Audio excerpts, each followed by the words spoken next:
තෙරුවන් සරණයි සදැවති සුපින්වත් ඔබ හැම දෙනාටම. සදැවතුනි අධාර්මිකව ජීවත් වෙන සියක් වසරට දෙවියට වඩා ධාර්මිකව ජීවත් වෙන එක් දිනයක දෙවිය උතුම් බව සම්බුදු දහම අපට පෙන්වා දෙනවා. එකේ ධාර්මික දිවි පෙවතකට පින්වත් ඔබට මඟ කියා දෙන බෞද්ධ ආරෝප වාහිනිය මේ පැහැදී සංනිවේදනය කරන මෙදේශනාව මෙලෙසින් ආරම්භ කරන්නේ බෞද්ධ ආරෝප වාහිනී දෙවන මෙතරයේ සිට.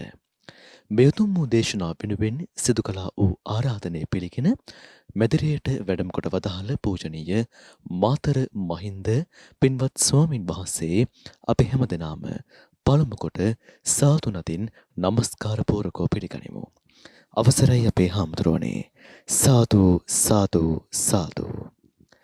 සදහැවතුනි අද මේ උතුම් වූ දේශනාව වෙනුවෙන් සිය පුණ්‍යකාමී දායකත්වය එකතු කරන්නේ උඩාමුල්ල මුල්ලේරියාව පදිංචි ඩෙහාල් පත්මසිරි මහතා, චන්ද්‍රානි සිගේරා මහත්මිය සහ දරුවන් දෙදෙනා ප්‍රධාන පවුලේ පින්වත් පිරිස අද මේ උතුම් වූ දේශනාව වෙනුවෙන් සිය පුණ්‍යකාමී දායකත්වය එකතු කරන්නේ. සමන්තහා චක්ඛවාලීසු අත්‍රා ගච්ඡන්තු දේවතා සද්ධම්මං මුනි රාජස්ස සුනන්තු සග්ග මොක්ඛදං ධම්මස්සවන කාලෝ අයං බදන්තා ධම්මස්සවන කාලෝ අයං බදන්තා ධම්මස්සවන කාලෝ අයං බදන්තා.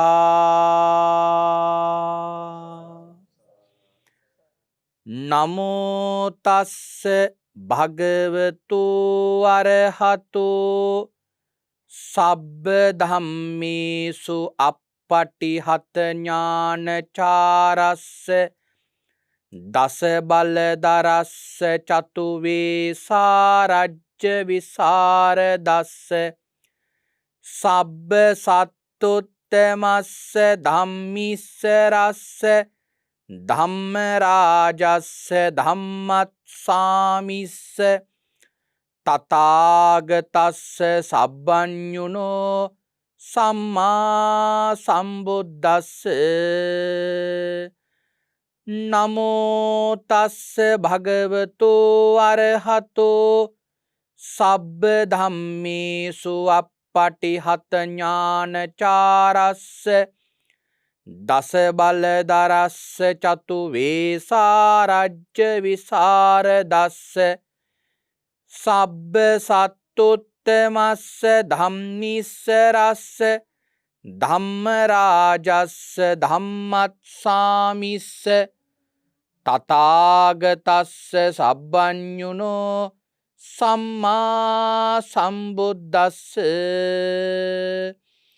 නමෝ තස්ස භගවතු අරහතෝ සබ්බ ධම්මේසු අප්පටිහත ඥානචාරස්ස දස බලදරස්ස චතු වේසාරජ්‍ය විසරදස්ස සබ්බ සත්තුත්තමස්ස ධම්මිස්සරස්ස ධම්මරාජස්ස ධම්මත්සාමිස්ස තථාගතස්ස සබ්බඤුනෝ සම්මා සම්බුද්දස්ස. උතුම් වූ භාග්‍යවතුන් වහන්සේට මාගේ උතුම් නමස්කාරය වේවා. ධම්මස්වාමී ලෝකස්වාමී භාග්‍යවතුන් වහන්සේට අයිති ධර්මයක් දේශනා කරන මේ වෙලාවේ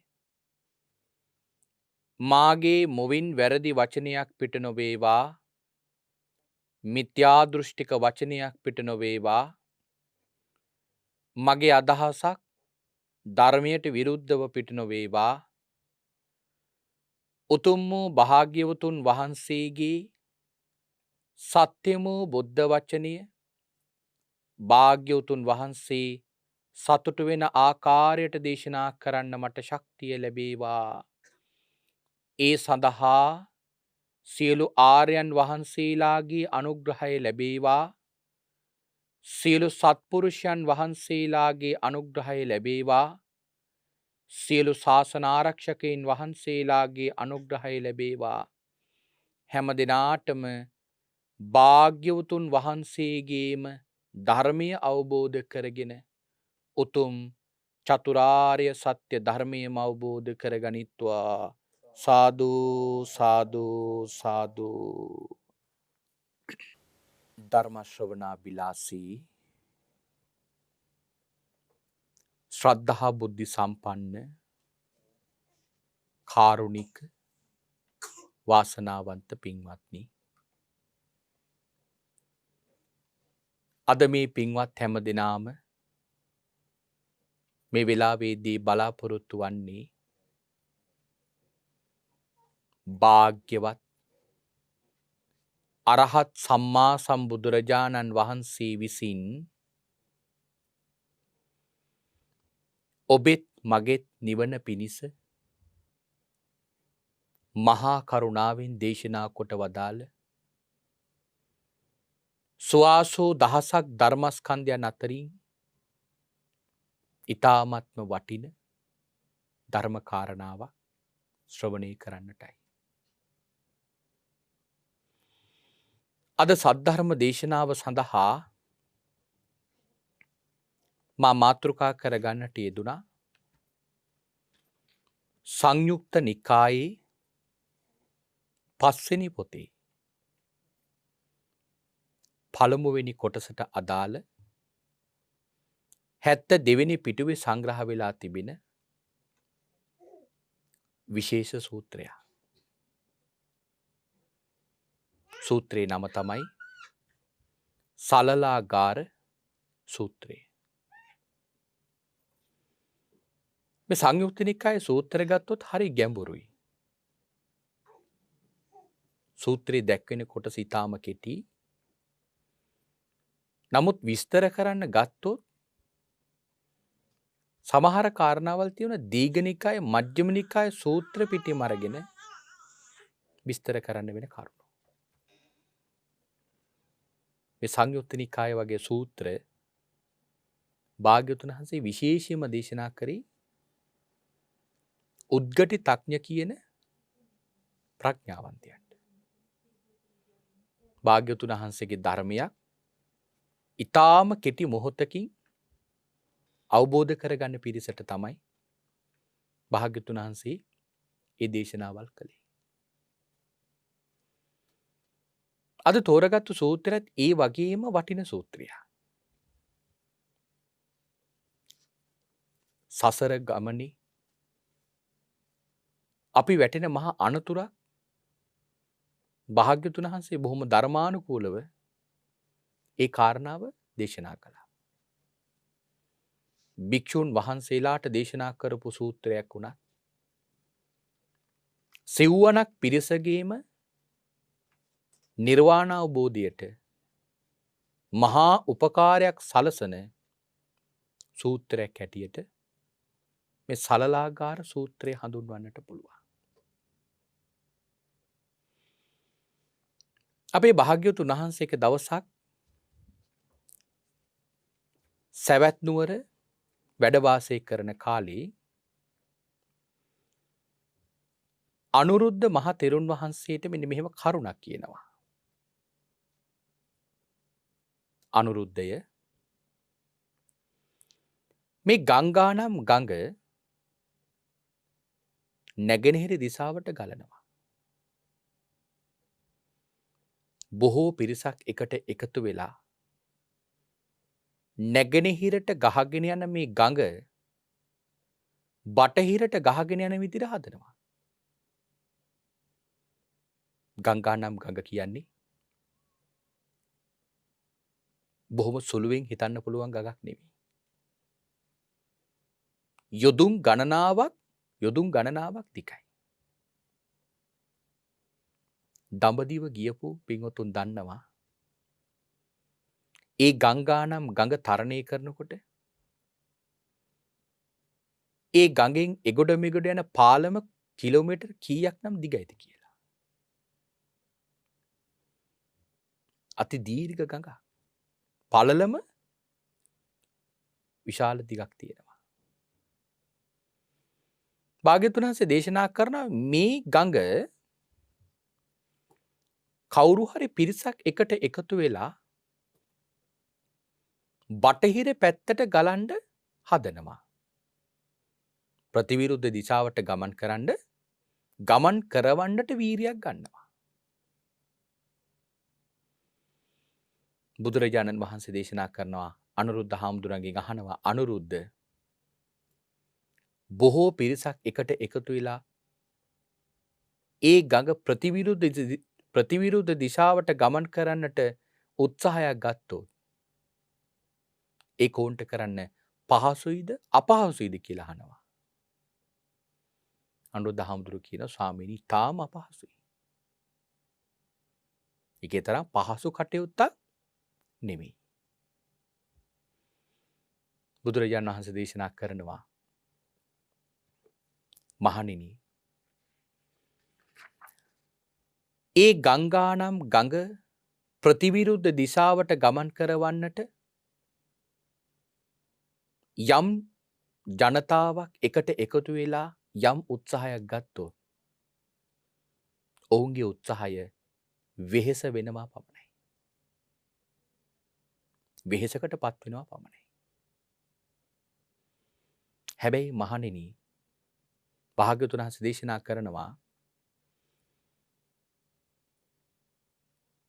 මගේ ශාසනයේ හරියට සතර සතිපට්ඨානේ වඩන යම් භික්ෂුවක් නිවැරදිව සතර සතිපට්ඨානේ වඩලා හිත දියුණු කරගත්තොති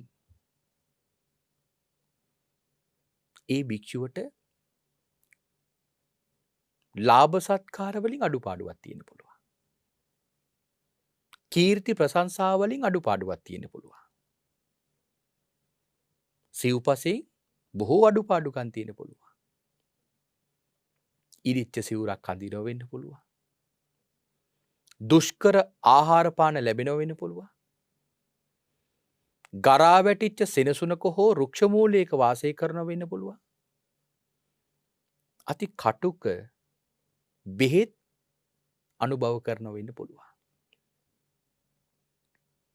භාග්‍යවතුන් වහන්සේ කියනවා ඒ සතර සතිපට්ඨානය හරියට වඩපු භික්ෂුව මේ සිව්පස ලාභේ නිසා ඒ කීර්ති ප්‍රශංසා වලට තමන්ගේ හිත ඇදලා ගන්නේ නැහැ කියලා.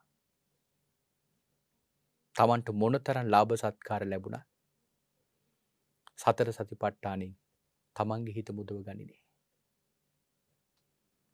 ඒ සතර සතිපට්ඨානේ සුවය ඒ මගේ ශාසනයේ ශ්‍රාවකයා හොඳින් දැකලා තියෙනවා. දැන් එහෙම භික්ෂුවකට ඇවිල්ලා තමන්ගේ ඥාති කෙනෙක් රටේ රජ කෙනෙක් මහ සිටුවරේ අර බොහෝම දුක්ඛිත වී ඉන්න කෙනාගේ ළඟට ඇවිල්ලා කියනවා ඇයි ওই තරම් මහ දුකක් විඳින්නේ? එන්නකො මගේ ළඟ මේ තරම් මහ සැප සම්පත් ගොඩක් තියෙනවා. මේ සියලුම ධනෙ මම ඔබට දෙන්නම්. මේවා අරගෙන ඔබ සැප විඳින්න. මොන තරම් පිරිසක් ගෙනල්ලා මොන තරම් ලාභයක් සත්කාරයක් කීර්තියක් ප්‍රශංසාවක් සිව්පසයක් දුන්නා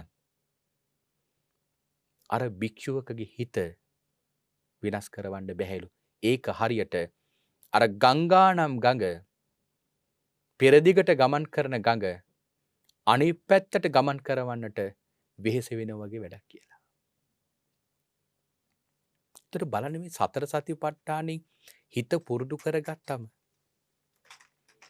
ඒක ඒ කෙනාට කොයිතරම් ලාභයක්ද? අපි පින්වතුන්ට මතක ඇති රට්ටපාල හාමුදුරුවෝ. බුදුරජාණන් වහන්සේගේ කාලේ කුරු කියන රටේ කෝරාවකෙන් රයිතුමාගේ රාජ්‍යයේ එක ගමක ගම්මුලා දැනියගේ පුතා. දවසක් බුදුරජාණන් වහන්සේගෙන් බණක් අහලා දෙමව්පියන්ගේ විරෝධත්වයේ මැද බොහෝම උත්සාහයෙන් දෙමව්පියන්ගෙන් අවසරය ලබාගෙන ශාසනය පැවිදි වුණා. පැවිදි වෙච්ච මේ රට්ටපාල හාමුදුරුවෝ රහත් බව ලබලා 3 මාසෙකින් තමන්ගේ පියාණන්ගේ ගෙදරට වඩින තීරණය කළා. භාග්‍යවතුන් වහන්සේ දැක්කා රට්ටපාල හාමුදුරුවෝ රහත් වෙලා. ඒ නිසා වඩින ගමනේ කිසිම අනතුරක් උන්වහන්සේට වෙන්නේ නැහැ. භාග්‍යවතුන් වහන්සේ අවසර දුන්නා. රට්ටපාල හාමුදුරුවෝ මුලින්ම වැඩම කරේ කෝරාවේ රජතුමාගේ උයනට. දැන් රටේ ඉන්න ප්‍රසිද්ධ පුද්ගලයෙකුගේ පුතේ. කන්න නැතුව මහන වෙලාවත්, අඳින්න පළදින්න නැතුව මහන වෙලාවත්, සුව කරගන්න බැරි රෝගයක් තිබිලා මහන වෙලාවත් නෙමෙයි. මහා සැප සම්පත් ගොඩක් තියාගෙන ඒ සැප සම්පත් අත්හැරලා භාග්‍යවතුන් වහන්සේගේ කෙරෙහි ශාසනයේ ශ්‍රද්ධාවෙන්ම පැවිදි වෙච්ච කුල පුත්‍රයෙක්.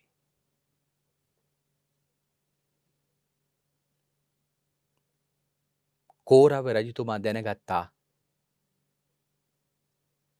රට්ටපාල හාමුදුරු මගේ උයනට වැඩලා ඉන්නවා කියලා.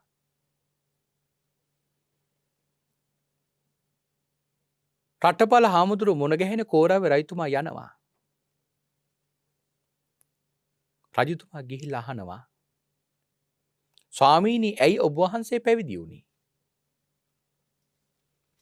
මම දන්න විදියට නම් යම් කෙනෙක් සසුනක පැවිදි වෙනවා නම් එක්ක ආහාර නැතුව, එක්ක Taman තනිකමින් ඉන්න නිසා, එක්ක Tamanට සුව කරගන්න බැරි රෝගයක් ඇති වුණොත්, එහෙම නැත්නම් Tamanගේ වයෝවෘද්ධත්වය මත Taman වයසයි දැන් කාත් කවුරුවත් මට උපස්ථාන කරන්නේ නැහැ. මෙන්න මේ කරුණු 4 නිසා තමයි මම දන්න විදිහට සමහර අය මහණ වෙන්නේ. භාග්‍යවතුන් වහන්සේ අහනවා රට්ටපාල හාමුදුරන්ගෙන් අහනවා රජතුමා ස්වාමීනි ඔබ වහන්සේ මහණුනේ මොකටද? රට්ටපාල හාමුදුරු කියනවා මහරජ මේ ලෝකේ මට ප්‍රශ්න 4ක් තිබුණා. ඒ ප්‍රශ්න 4ට උත්තර නැති නිසායි මම මහණ වුණේ. මහරජ ඔබ කියන කරුණු 4 නිසා නෙමෙයි. මේ ලෝකේ ප්‍රශ්න 4ක් මට තිබුණා. ඒ ප්‍රශ්න 4ට උත්තර නැති නිසායි මම මහණ වුණේ. පළවෙනි ප්‍රශ්නේ තමයි ඕනෝ ලෝකෝ අතික්තෝ තණ්හා දාසෝ. මේ ලෝකයේ මිනිස්සු හැමදාම හැම වෙලාවකම කියනවා මට නෑ.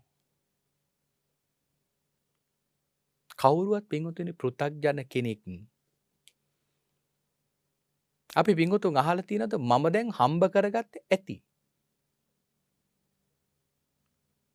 මට දැන් ජීවත් වෙන ප්‍රමාණවත්ව මම හම්බ කරගෙන තියෙන්නේ.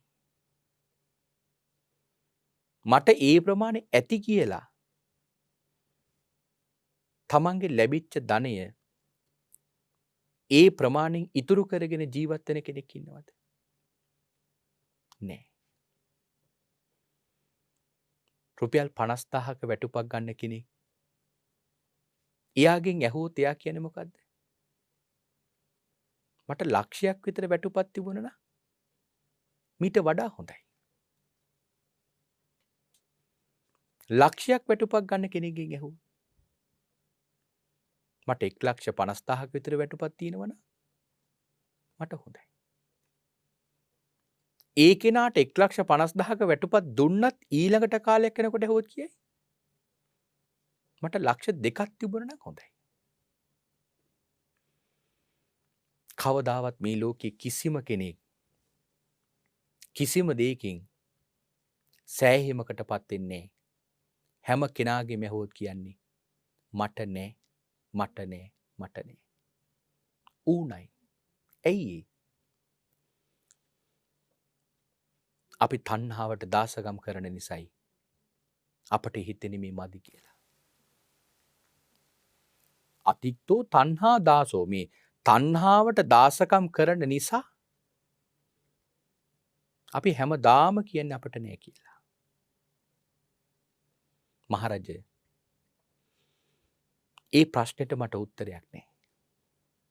මං ඒ නිසා මහණ වුණා. ඊළඟට තවත් කාරණාවල් 3ක් කියනවා. උපනීයති ලෝකෝ අද්දුවෝ. මෙහෙම කාරණාවල් 4ම පැහැදිලි කරලා කියනවා. මහරජය මගේ මේ කයේ එහෙ ඉඳලා පාදාන්තය දක්වාම කිසිම තැනක නෑ මහරජය රෝගී නොවන තැන. රෝගී නොවන තැනක් නෑ. මුළු ශරීරයම ගත්තම කොහෙන් ගත්තත් ඕන වෙලාවක ලෙඩ වෙන තැනක් තියෙන්නේ. මේ කය මට අයිති නෑ. මට අයිති නැති කයක් මම දරාගෙන ඉන්න නිසා මහරජ මේක මට ඕන විදිහට පවත්වා ගන්න බෑ. මම ලෙඩ වෙනවට කැමති නෑ. නමුත් මම අකමැතියි කියලා මගේ කය ලෙඩ නොවී ඉන්නෙත් නෑ. මේ කය මගේ නා. මම කියන විදිහට මේක පවත්වා ගන්න මට පුළුවන් වෙන්න ඕනනේ. බලන්නකෝ. වෙන කවුරුවත් අපිට වෙන කාගේවත් අපට හිංසාවක් ඕන නෑ. සමහර වෙලාවට අපේ කය අපටම කොච්චර හිංසා කරනවද බලන්න. අපිට කීවතාවක් අපේ දත්වලටම අපේ දිව හැපිලා තියෙනවද? අපේ නියපොතු වැදිලා අපේ ඇඟ කොච්චර තුවාල වෙලා තියෙනවද? වෙන කවුරුවත් කරපු හිංසාවල් නෙවෙයි. අපේ කය අපටම කොච්චර හිංසා කරලා තියෙනවද? ඇයි? මට අයිති නොවන දෙයක් මගේ කියලා මං අල්ලගෙන ඉන්නවා. අපි හිතමු කෙනෙකුට වාහනයක් තියෙනවා. එයා කියනවා මගේ වාහනේ. මේ වාහනයක් තියෙන කෙනා තමන් පාරවල් වල ගමන් කරද්දී කොච්චර පරිස්සමින් ගමන් කරත් ගේ ඇතුළට වාහනය පදවද්දී ගෙදර වාහනේ නවත්වන තැනට වාහනේ අරගෙන යද්දී හරි හුරු පුරුදු බවකින් එයා වාහනය ගේ ඇතුළට දාන්නේ. අපි හිතමු මෙයා ගේ ඇතුළට වාහනේ නවතන අංගණයට වාහනේ දාන්නේ පසුපසට ඇවිල්ලා. පුරුදු කෙනෙක් බොහෝ කාලයක් වාහනේ එතනට දාලා පුරුදු කෙනෙක් සාමාන්‍යයෙන් උනන්දුවෙන් ඒ දිහාවල් බලනවා හරි අඩුයි. හැබැයි වාහනේ මගේනේ. කොහි හරි වැදුනා ඒකේ තරම් ලොකු ගැටලුවක් නැහැ. හැබැයි අපි හිතමු ගෙදර දරුවා ඒ අංගනේ ළඟ සෙල්ලම් කර කර ඉන්නවා. දන්නේ නැහැ මෙයා වාහනේ ඇතුළට දානකොට දරුවා ඉන්නවා කියලා. තමන්ගේම වාහනේට තමන්ගේම පුතා හසු වෙලා මැරෙනවා. එහෙනම් වාහනේ තමන්ගේ නම් පුතත් තමන්ගේ නම් තමන් අකමැති දෙයක් නේ එහෙනම් වෙලා තියෙන්නේ. එහෙනම් මේ ලෝකෙ මොනවා ගත්තත් තමන්ට කියලා අයිතිවාසිකමක් නැහැ. අපි හරියට භවෙන් භවයට මේක නිකන් කුලියට ගන්නවා වගේ දේවල් තමයි අපි අරන් තියෙන්නේ. රටපාල හාමුදුරු කියනවා මගේ කය මට ඕන විදිහට පවතින්නේ මම ලෙඩ වෙනවා. මගේ කය මට ඕන විදිහට පවතින්නේ නැහැ. මම වයසට යනවා. රයිතුමාගෙන් අහනවනේ. කෝරාවේ රයිතුමාගෙන් අහනවා මහරජ කොහොමද මහරජ ඔබට මීට අවුරුදු ගානකට කලින් ඔබේ කායික ශක්තිය ගැන හිතුනේ? ස්වාමීනි ඒ ගැන නම් මාත් එක්ක කතා කරන්නවත් එපා. ස්වාමීනි ඒ කාලේ මම යුද පිටියට බැහැලා මට එක කඩුවක් එතරක් ඇති 1000ක් එක සටන් කරන්න. 1000ක් එක සටන් කරන්න එක කඩුවක් හොඳටම ප්‍රමාණවත්. මම යුද පිටියට බැහැලා එක කඩුවකින් 1000ක් එක සටන් කරනවා. මට සමහරලාට හිතුනේ ඒ කාලේ මට ඉරිදියක්වත් තියෙනවද කියලා. එක පියවරක් තියලා ඊළඟ පියවර මට උඩින් ගිහිලා තියන්න පුළුවන්. එතකොට හාමුදුරුවෝ අහනවා මහරජා දැන් කොහමද? ස්වාමීනි දැන් මං හිතලා අඩිය තියොත් මෙතන තියෙනවා කියලා තියවෙන්නේ එතන නෙවෙයි වෙන තැනක. මොකද කෝරව රජතුමාට දැන් අවුරුදු 80ක් වෙනවා. මම අතගත්තොත් මේ තැනට ගන්නවා කියලා ගැනෙන්නේ නෑ ඒ තැනට අත. වාඩි වුණොත් නැගිට ගන්න බෑ, නැගිට්ටොත් වාඩි වෙන්න බෑ. මුවට දාන ආහාර ටික හරියට බඩට දාගන්න බෑ. එතකොට ඒ වෙලාවේදී රට්ටපාල හාමුදුරුවෝ කියනවා මහරජා ඕක තමයි සත්‍යය. අවසානයේදී කියනවා අස්සකෝ ලෝකෝ සබ්බං පහය ගමනීය. මේ ලෝකේ මොන දේ තිබුණ තන්තිමටම ඔක්කොම දාලා කවදා හරි දවසක යන්න සිද්ධ වෙනවා.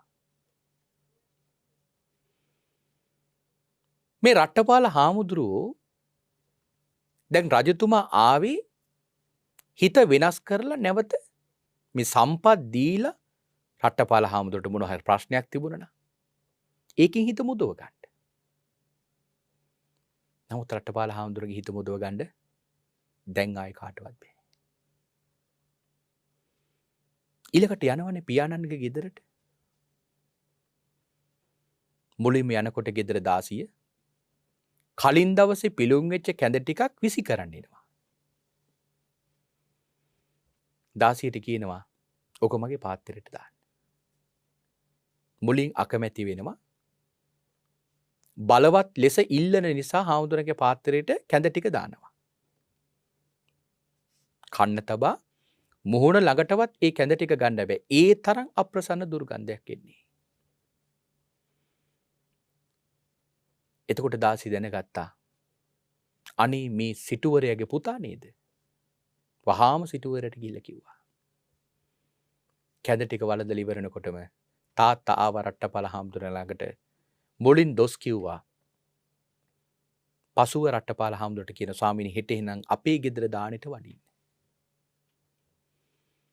රට්ටපාල හාමුදුර පොරොන්දුනා. හොඳයි මම වඩින්න. දැන් තාත්තා මොකද කළේ? අද වැළඳුවේ පිළුම් වෙච්ච කැඳනේ. ඒ කාලේ රටේ තිබිච්ච උසස්ම ආහාර පානෙන් දාණය සකස් කළා. ගෙදර තියෙන රත්තරන්, රිදී, මුතු මැණික් ඔක්කොම ගේ මැද සාලට ගෙනාවා. රට්ටපාල හාමුදුරුවන්ගේ ගිහි කාලේ බිරිඳව හොඳින් සරසවලා ගේ මැද සාලෙන් ගෙනල්ලා තිබුවා. දැන් රට්ටපාල හාමුදුරුවෝ දාන්නට වැඩියා. දානි පූජා කරා. තාත්තා කියනවා ස්වාමීනි මේ තරම් මහ ධනයක් තියෙනවා. මේ සම්පත් වලට හිමිකම් කියන්න කවුරුවත් නැහැ. ස්වාමීනි ඔබ වහන්සේගේ භාර්යාවක් ඉන්නවා. එයත් තනිකඩයි. ස්වාමීනි ඔය දුක් ජීවිතය අත්හැරලා එන්න මේ සැප විඳින්න. මේවා අපිට හරි බරක්. අපිට මේවා දරාගෙන ඉන්න බෑ. අපි තව බොහෝම කෙටි කාලයක් ඉන්නේ. එන්න මේ ටික ඇවිල්ලා බාර ගන්න. රට්ටපාල හාමුදුරුවෝ මොකද කියන්නේ? පියාණනි ඔබට ඕක බරක් නම් ආන් එහා පැත්තේ ගඟ තියෙනවා ගිහිල්ලා දාන්න. මට ඔය කිසිම දෙයකින් ප්‍රයෝජනයක් නැහැ. බලන්න පින්වතුනි ඒ තරම් ප්‍රකාශයක් කරන්න පුළුවන් උනේ ඇයි? බුදුරජාණන් වහන්සේ දේශනා කරපු භූමියේ උන්වහන්සේ දැන් වැඩ වාසය කරන්නේ. පියාගේ භූමියේ ඉන්න නිසා දැන් උන්වහන්සේව මාරයටවත් බෑ අල්ලගන්න. භාග්‍යවතුන් වහන්සේ සකුණක්ගේ සූත්‍රයේදී දේශනා කරනවනේ. පියාගේ භූමියේ වාසය කළොත් මාරයටවත් බෑ අල්ලගන්න. මොකද පියාගේ භූමිය සතර සතිපට්ඨානය. භාග්‍යවතුන් වහන්සේ උදාහරණයක් කියනවා. එක කැටකිරිලි පැටියේ දවසක් කැටයක් උඩට වෙලා හිස් අවකාශයේ දිහා බලාගෙන ඉන්නකොට එක උකුස්සෙක් ඇවිල්ලා මේ කැටකිරිලි පැටියව අරගෙන ගියා.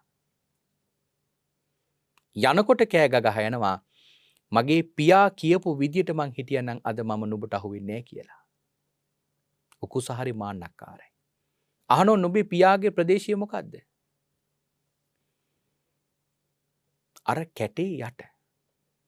උකුස අහනවා දැන් නුඹ හිතන්නේ ඕක යට හිටිය කියලා මට නුඹව අල්ලගන්න බැරිද? බෑ. හරි. ඔන්න මං අත්හැරියා. යන්න මං අල්ලලා පෙන්නන්න. උකුස් අහසින්දල වේගයෙන් එනවා කැටේ පැත්තට. කැටේ උඩට වෙලා කැටකිරිලි පැටියා මද වෙලාවක් ඉඳලා උකුස්සල් ලං වෙනකොටම කැටේ ඇතුළට ගියා. වේගය පාලනය කරගන්න බැරි උකුසා අර කැටේ පපුව වැදිලා එතරම් මරණයටපත් වුණා. භාග්‍යවතුන් වහන්සේ දේශනා කරනවා සතර සතිපට්ඨානේ නම් මේ භූමියේ ඉන්න තාක්කල් මාරයාගේ ග්‍රහණයට අල්ලගන්න බෑ. හැබැයි ඔය භූමියෙන් අස්වෙච්ච දවසක ඔය භූමියෙන් ඉවත් වෙච්ච දවසක ඕනම කෙනෙක්ව මාරයාගේ දැලට උගුලට අහු වෙනවා. අපිට මේ මාරයාගේ උගුලට හසු වෙන ප්‍රධානම තැනක් තමයි භාග්‍යවතුන් වහන්සේ කියන ලාභ සත්කාර. භික්ෂුවට විශේෂයෙන්ම කියනවා ලාභ සත්කාර වලට ගිජු වුණොත් එතනින් පටන් ගන්න ඒ කෙනාගේ විනාශය. දේවදත්ත හාමුදුරන්ට දවසක් කියනවා මහණෙනි මේ දේවදත්තයන්ට මේ ජීවිතේ ලාභ සත්කාර ලැබුණෙම අර අකුසල කර්ම ඉස්මතු වෙන්න ඕන නිසාලු. ලාභ සත්කාර ලැබුණ නම් උන්වහන්සේගේ පිනට තමයි. රජවරුන්ගේ ප්‍රශංසා ලැබුණා. බොහෝ පරිස්කාර ලැබුණා. ඉන්න ස්ථාන ලැබුණා. බොහෝ පිරිවරක් ලැබුණා. ඒ ඔක්කොම ලැබුණේ දේවදත්ත හාමුදුරගේ පිනට. හැබැයි ඒ පින ඉස්මතු වෙලා තියෙන්නේ පෙර කරපු අකුසල කර්ම ඉස්මතු කරගන්නලු.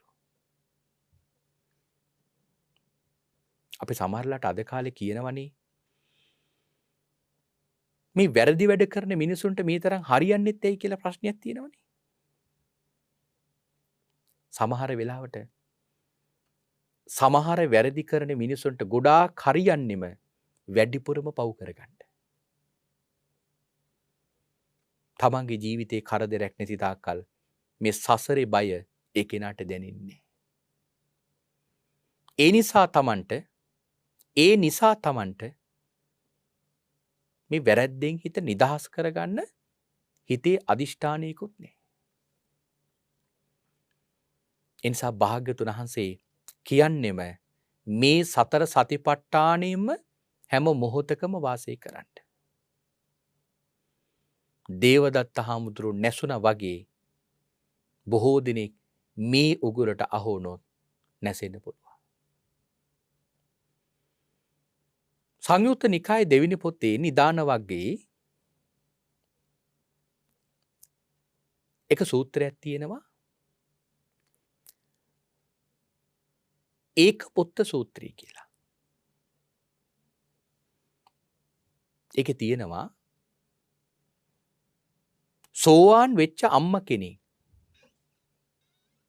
සෝවාන් වෙච්ච අම්ම කෙනෙක් හිතනවා කියලා කියනවලු තමන්ගේ පුතා ගැන මගේ පුතා හත්තක ආලවක චිත්ත ගෘහපති වගේ වේවා කියලා. දෙමව්පියෝ දරුවෝ මේ තැන්වලට යයි කියලා බලාපොරොත්තුවක් තියෙනවනේ.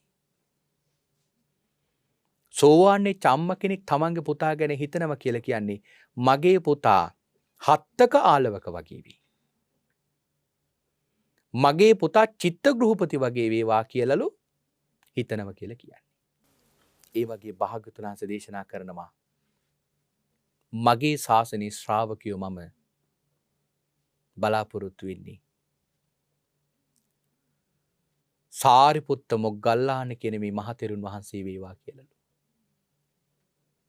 ඒක තමයි අන්තිම මට්ටම.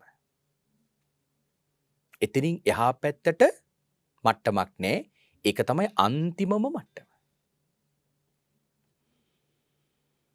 බුදුරජාණන් වහන්සේ දේශනා කරනවා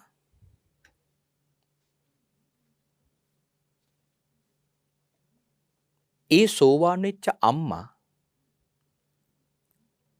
තමන්ගේ ශාසනයේ කෙනෙක් පැවිදි වෙනවා නම්, ඒ කියන්නේ බුදුරජාණන් වහන්සේගේ ශාසනයේ කෙනෙක් පැවිදි වුණොත් තමන්ගේ දරුවා පැවිදි වෙනකොට හිතනවලු මගේ පුතාට රහත් බව ලැබෙනකම්ම ලාභ සත්කාර නොලැබේවා කියලා. බලන්න මොනතරම් වටින ප්‍රාර්ථනාවක්ද මේ අම්ම කරන්නේ. සෝවාන් වෙච්ච අම්මා තමන්ගේ පුතා පැවිදි වෙනකොට හිතනවලු මගේ පුතාට රහත් බව ලැබෙනකම්ම ලාභ සත්කාර නොලැබේවා කියලා. මොකද දන්නවා ඒ ලාභ සත්කාර වලට ගිජු වුණොත් මගේ පුතාගේ අරමුණ බිඳිනවා කියලා. දෙමව්පියෝ කැමති නෑනේ තමන්ගේ දරුවෝ දුක් විඳිනව බලන්න. හැබැයි සෝවාන් වෙච්ච අම්මා බලන්නේ සසර දුක පිළිබඳව. බුදුරජාණන් වහන්සේ ඒ සූත්‍රයේ මේක තැනක සඳහන් කරනවා චීනාසව බික්කු කියලා සූත්‍රයක භාග්‍යවතුන් වහන්සේ දේශනා කරනවා සෝවාන් වෙච්ච කෙනාගේ විතරක් නෙමෙයි රහතන් වහන්සේටත් ලාභ සත්කාර ලැබෙනවා නම් හොඳයි කියලා භාග්‍යවතුන් වහන්සේ කියන්නේ. ඒ රහතන් වහන්සේට ලාභ සත්කාර නොලැබෙනවා නම් හොඳයි කියලා හිතන්නේ. රහත් බව ලැබිච්ච දවසටත් ලාභ සත්කාර ලැබුණොත් උන්වහන්සේගේ රහත් බවට හානියක් වෙන්නේ නැහැ. රහතන් වහන්සේට මේ ලාභ සත්කාර වැඩි වුණා කියලා උන්වහන්සේගේ රහත් බවට කිසිම හානියක් වෙන්නේ නැහැ. හැබැයි උන්වහන්සේට පිරිනිවන් පාන වෙලාවේ වැඩිපුරම ලාභ සත්කාර වැඩි වුණොත් ලොකු අලාභයක් වෙනවා. මොකක්ද අලාභය? උන්වහන්සේට තමන්ට කැමති සමාපත්තීන් වලට සමවදින්න නැති වෙන වෙලාවක්. අපේ සාරිපුත්ත මහරහතන් වහන්සේ පිරිනිවන් පානකොට සියලුම සමාපත්තීන් වලට සම වැදිලා තමයි උන්වහන්සේ පිරිනිවන් පෑවේ.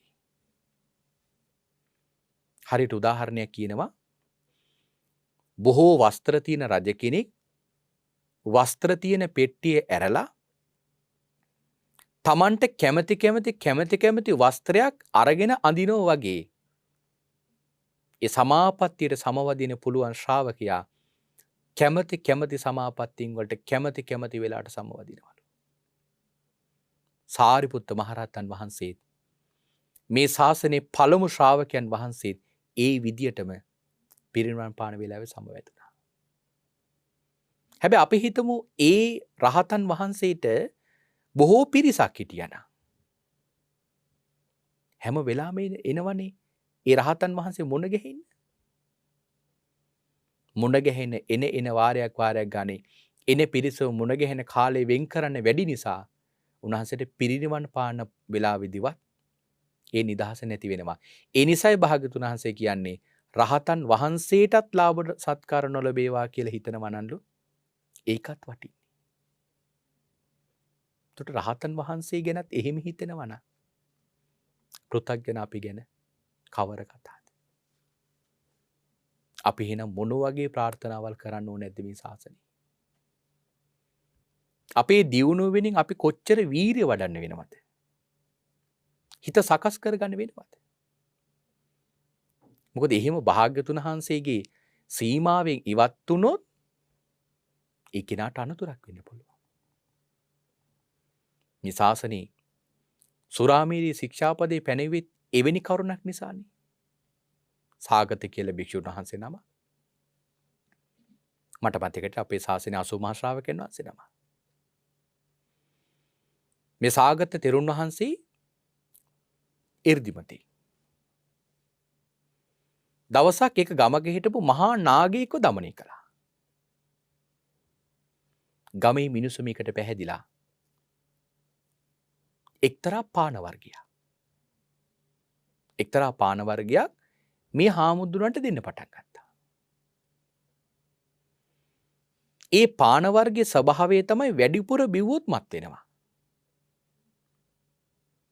දැන් ගමේ ඉන්න ඔක්කොම පිරිස මේ හාමුදුරන්ට අතිශයම පැහැදිලා. මේ හාමුදුරන්ට ගොඩාක් පැහැදිලා දැන් ඉන්නේ. දැන් දායක පිරිසගේ හිත රිදවන්නත් බෑනේ. හාමුදුරන්ට ගොඩක් පැහැදිලත් ඉන්නවා. දැන් දායක පිරිසගේ හිත රිදවන්නත් බෑ. ශ්‍රද්ධාවෙන් කියන දේ බාර ගන්නත් ඕන. හැම ගෙදරකීම දැන් අර පාන වර්ගය පූජා කරනවා. මේ හාමුදුරෝ සියලුම ගෙවල් වලට අනුග්‍රහ කරන්න පොඩ ගත්තා. මද වශයෙන් ඒ පාන වර්ගය අරගෙන උන්වහන්සේ පානය කරා. එක ගෙදරකට යනවා. දෙන ප්‍රමාණයෙන් පොඩි ප්‍රමාණයක් පානය කරනවා. තව ගෙදරකට යනවා. ඒ දෙන ප්‍රමාණයෙන් පොඩි ප්‍රමාණයක් පානය කරනවා. ඉතින් මුළු ගමේම දෙන සියල්ලම බීල එකතු වුණාම ලොකු ප්‍රමාණයක් වළඳලා. හැබැයි ඒ පාන වර්ගයේ ස්වභාවය තමයි වැඩිපුර බිව්වොත් මත් වෙනවා. දැන් මේ හාමුදුරුවන්ට අර ඔක්කොම බීලි ඉවර නැම ලොකු ප්‍රමාණයක් වළඳපු නිසා උන්වහන්සේ මත් වෙලා ඇදගෙන වැටුණා. භාග්‍යවතුන් වහන්සේ ළඟට ගිහිලා අහනවා කොහොමද සාගත? දැන් නාගයෙක් තියා ගැරන්ඩියෙක්වත් দমনය කරන්න පුළුවන්ද කියලා අහනවා.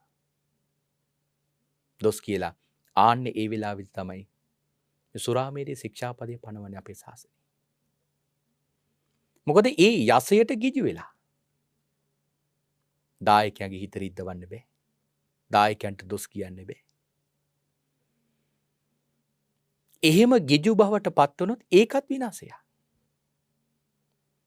එනිසා මේ ලාභ සත්කාරත් එක්ක ගැටෙද්දී හරියට හිත පරිස්සම් කරගන්න ඕන. අපි හැම දෙනාම ගිහි ජීවිතය ගත කරන ඇත්ත එහෙමයි. සීමාවක් නැතුව තමන් ධනියටම ගිජු වෙලා කාලය කැප කරන්න ගත්තොත් අපි මේ මනුෂ්‍ය ලෝකෙට ආපු අරමුණට මොකද වෙන්නේ කියලා බලන්න. සිල් ගන්න වෙලාවක් නෑ. අද ගොඩක් අය කියනවනේ රැකියාව කරන තැන පොය දවසේවත් නිවාඩු දෙන්නේ. දන් දෙන්න වෙලාවක් නෑ. භාවනාවක් කරන්න වෙලාවක් නෑ. ඒ නිසා හැම මොහොතකම මේ සතර සතිපට්ඨානය වඩනම කියන එක භික්ෂුන් වහන්සේලා වෙච්ච අපිටත් ගිහි පින්වතුන් වෙච්ච ඔබටත් අපි හැම දිනාටම ඊටාම වටින ප්‍රයෝජනයක් බවට පත් වෙනවා.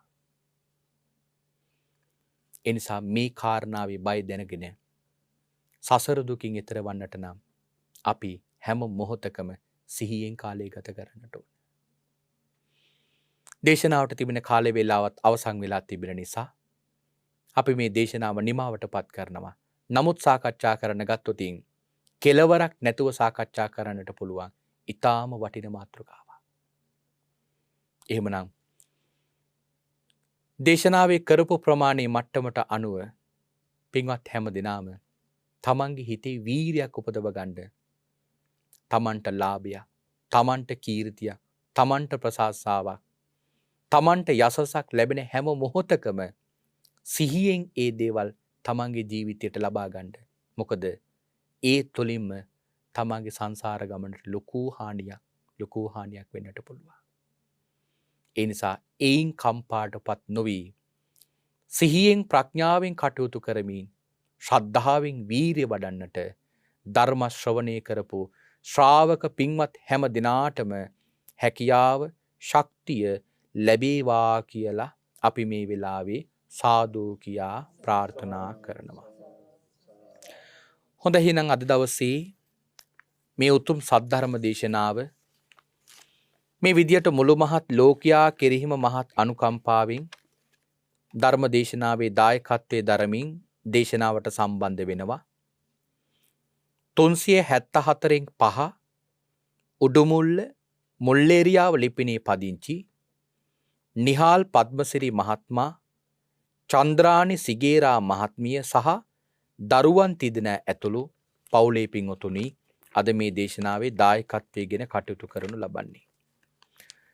ඒ පින්වතුන් බලාපොරොත්තු වෙනවා KMD සරණේලිස් පියාණන්ට, රුවිතන් සිගේරා පියාණන්ට, WA Nandawathi මෑණියන්ට, Dingiri Banda පියාණන්ට, LP නෝනා මෑණියන්ට කියන මෙන්න මේ පින්වතුන්ට පින් අනුමෝදන් කරලා පරලෝකී ජීවිතයේ සුවපත් වේවා කියන ප්‍රාර්ථනාවෙන් පුණ්‍යානුමෝදනා කරන්නයි අද මේ ධර්ම දේශනාවේ මූලික ප්‍රාර්ථනාවක් වෙලා තිබෙන්නේ. එහෙමනම් අද මුළු මහත් ලෝකයාටම මහත් අනුකම්පාවෙන් ධර්ම දේශනාවක් සිදු කරවලා ඒ ධර්ම දානමේ මහ පුණ්‍ය කර්මය සිදු කරලා රැස් කරගත්තා වූ සියලු කුසලානිසංස ධර්මියෝ ඒ නම් සදහන් කරපු නොකරපු සංසාරේ පින් බලාපොරොත්තු වෙන සියලු මියගිය ඥාතින් මේ පින් අනුමෝදන් වේවා. ඒ හැම දිනාගේම භවගාමී ජීවිත සුවපත් වේවා ප්‍රාර්ථනා කරන බෝධියකින් උතුම් චතුරාර්ය සත්‍ය ධර්මයේම අවබෝධ වේවායි සාදු සාදු සාදු කියා ප්‍රාර්ථනා කරගමු. ඒ වගේම RL ධර්මවතී ආදරණීය මෑණියන්ට සෙත් ප්‍රාර්ථනා කරන්නට බලාපොරොත්තු වෙනවා. මෑණියන්ට නිදුක් නිරෝගී දීර්ඝායුෂයේ සැලසේවා, චිරජීවනයේ සැලසේවා, කායික මානසික සුවපත් භාවය සැලසේවා. ධර්මදේශනාවට සම්බන්ධ වූ සියලු දිනාටමත් නිදුක් භව නිරෝගී භව සැලසේවා කියලා මේ වෙලාවේ අපි සාදු කියා ප්‍රාර්ථනා කරනවා. දායකත්වයේ දරන නිහාල් පද්මසිරි මහත්මයා, චන්ද්‍රානි සිගේරා මහත්මිය ඇතුළු දරුවන් තිදෙනා ප්‍රධාන පවුලේ හැම දිනාටම මේ ධර්ම දානමේ මහපින් අනුමෝදන් වේවා. ඒ හැම දිනාටම මේ ජීවිතයේ සියලු යහපත් බලාපොරොත්තු පැතුමන් ඉටු කරගන්නට මේ සද්ධර්ම දානමේ පින්කමෙන් ලබන සියලු කුසල් හේතු වාසනා වේවා කියලා අපි මේ වෙලාවේ සාදු කියා ප්‍රාර්ථනා කරනවා. රැස් කරගත්තා වූ සියලු කුසල ධර්මයන්ගේ බලයෙන් භාග්‍යවතුන් වහන්සේගේ ලෝතුරු ශ්‍රී සද්ධර්මය කිසිම අඩුපාඩුවක් නැතුව බොහෝම කරුණාවෙන් අපට උගන්වන මාගේ ගුරුදේවෝත්තමයාණන් වහන්සේ මේ පින් බලයෙන් නිදුක් වේවා, නිරෝගී වේවා, සුවපත් වේවා, දිගාසිරි සම්පත් ලැබේවා. අවසානයේ ඔබ අප හැම දිනාටමත් කෙටිම කාලයකින් පහසුම ආකාරයෙන් සුඛ ප්‍රතිපදාවෙන් සියලු දුකින් මිදෙම්වා. මේ සියලු කෙලෙස් බරින් නිදහස් වෙම්වා. අජර වූ අමර වූ නිවන ලැබ සැනසෙන්නට මේ කුසල් උතුම් පාරමිතාවක්ම වේවායි සාදු සාදු සාදු කියා ප්‍රාර්ථනා කරගමු. ආකාසට්ඨා ච බුම්මට්ඨා දේවානාගා මහිද්దికා පුඤ්ඤන්තං අනුමෝදිත්වා චිරන් රක්ඛන්තු සම්මා සම්බුද්ධ ශාසනං. ආකාසට්ඨා ච බුම්මට්ඨා දේවානාගා මහිද්దికා පුඤ්ඤන්තං අනුමෝදිත්වා චිරන් රක්ඛන්තු සම්මා සම්බුද්ධ දේශනං. ආකාසට්ඨා ච බුම්මට්ඨා දේවානාගා මහිද්దికා පුඤ්ඤන්තං අනුමෝදිත්වා චිරන් රක්ඛන්තු සම්මා සම්බුද්ධ ශාවකං.